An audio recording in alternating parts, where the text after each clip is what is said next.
வடகடலோர மாவட்டங்களில் குறைந்த காற்றழுத்த தாழ்வு பகுதியின் தாக்கம் அடுத்த 24 மணி நேரத்திற்கு எப்படி இருக்கும் என்பதை வரைகலை மூலம் விளக்குகிறார் எமது செய்தியாளர் மணிகண்டன். வடகடலோர மாவட்டங்களுக்கு மழை பொழிவு தரக்கூடிய வடகிழக்கு பருவமழை தீவிரமடைய தொடங்கியிருக்கிறது. இயல்பாகவே நவம்பர் 2வது வாரத்திலிருந்து டிசம்பர் வரை வடகிழக்கு பருவமழை அதன் தீவிரத்தை காண்பிக்கும். அந்த அடிப்படையில் வடகடலோர மாவட்டங்களாக இருக்கக்கூடிய சென்னை, காஞ்சிபுரம், திருவள்ளூர், செங்கல்பட்டு உட்பட 12 மாவட்டங்களில் நேற்று இரவிலிருந்தே பரவலான மழை பதிவாகியிருக்கிறது.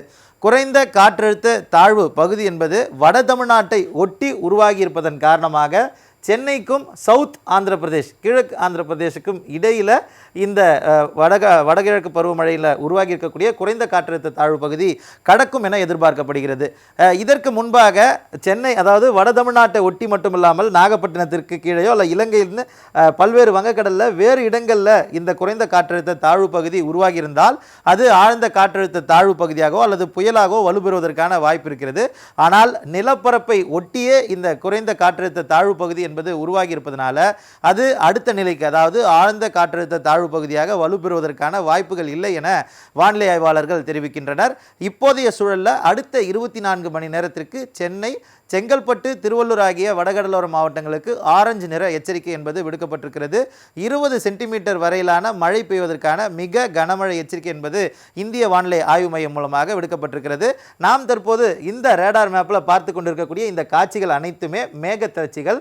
இந்த மேகத்திரட்சிகள் நீர்க்குமிழிகள் மூலமாக நிலப்பரப்பை அடையும் போது ஒருவேளை இதே தன்மையுடன் மழை பெய்தால் அதிகப்படியான மழை பெய்வதற்கான வாய்ப்பு இருக்கிறது. அதை தவிர்த்து சில காற்றின் போக்கு திசை மாறுபாடு ஏற்படும் போது இந்த மேகத்திரட்சிகள் கரைந்து செல்வதற்கோ அல்லது விலகி செல்வதற்கோ அந்த வாய்ப்புகள் இருக்கிறது.